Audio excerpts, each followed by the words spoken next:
झिंझिण्यांपासून त्वरित आराम मिळवा सेन्सोडाइन रॅपिड रिलीफ बरोबर.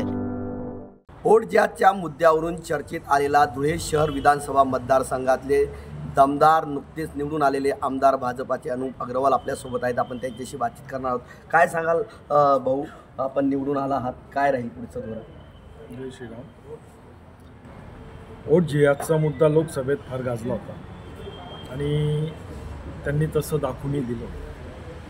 परंतु धुळे शहरात आत्ताही मतदानाच्या वेळेला ओढजियात झालेला आहे. एका विशिष्ट समाजाचं मतदान जेवढं झालं त्याच्यापैकी 90% मतदान MIMचे आमदार फारुख शाह यांना पडलेलं आहे. बाकी 10% मतदान इतरत्र गेलेलं आहे. तर या धुळे शहरात जी कसर राहिलेली होती, लोकसभेला मतदान कमी झालं होतं आणि लोकांमध्ये जो रोष होता तो यावेळेला मतदानाच्या माध्यमातून भरून निघालेला आहे. 61% जवळपास धुळे शहरात मतदान झालं आणि भूतो तर भविष्यतो आजपर्यंत धुळे शहरातील कुठल्याच उमेदवाराला 1 लाख मतं मिळाली नाही आणि भारतीय जनता पार्टी महायुतीचा उमेदवार म्हणून आम्हाला 1,16,000च्या वर मतं मिळालेली आहे आणि एकतर्फी ही निवडणूक झालेली.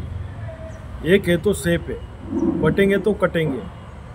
आणि जेव्हा या सर्व गोष्टींचा विचार केला, कारण की गेल्या काही वर्षापासून या धुळे शहराचा विकास कुठलेला होता. जनतेने विकासाच्या माध्यमातून असेल, धर्माच्या हिंदुत्वाच्या माध्यमातून असेल, एकतर्फी मतदान केलेलं आहे आणि आत्ता विरोधक त्याचा भाव आणताय आणि EVMला दोष दे, कोणी कोणाला दोष दे, माझी एवढे मतं, माझी तेवढे मतं, माझं अमुक, माझं ढमुक, हे सर्व गोष्टी गेलेल्या आहेत आता. भैया, एकीकडे हा मुद्दा असताना दुसरीकडे मात्र एक आहे तो सेफ आहे किंवा मग धर्माच्या बाबतीमध्ये याच्याकडे आता याच्यापुढे कसं काम राहणार आहे?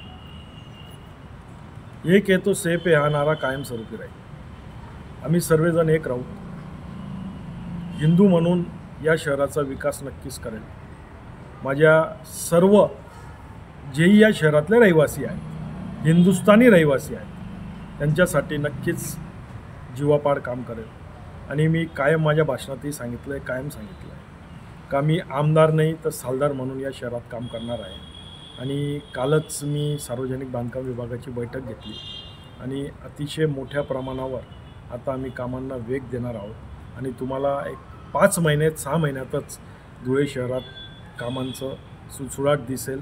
आणि येणाऱ्या काळात माझ्या धर्माविषयी प्रेम करणारे सर्व माझे बांधव हे सोबत राहतील आणि त्यांच्याही हाताला कुठं ना कुठं काम मिळेल याच्यासाठी सुद्धा आम्ही प्रयत्नाला लागलेलो आहोत. धुळे शहरामध्ये अनेक असे प्रकल्प आहेत किंवा अनेक समस्या आहेत, त्या अद्याप सुटलेले रस्ते असतील, पाण्याचा प्रश्न असतील किंवा बेरोजगारीचा प्रश्न असेल, याबाबत कसं काम असणार?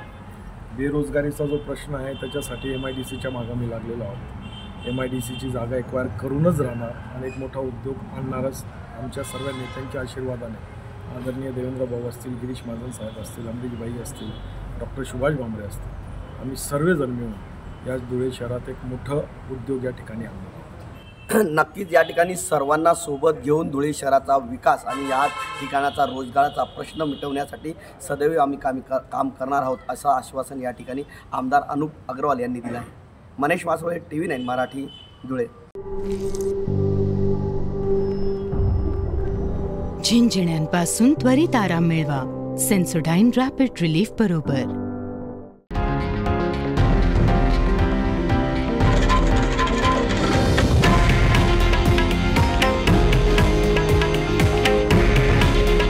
हे आहे देशातील नंबर 1 न्यूज नेटवर्क आणि आपण पाहत आहात TV9 मराठी. काळजी तुमची, हित महाराष्ट्राचं.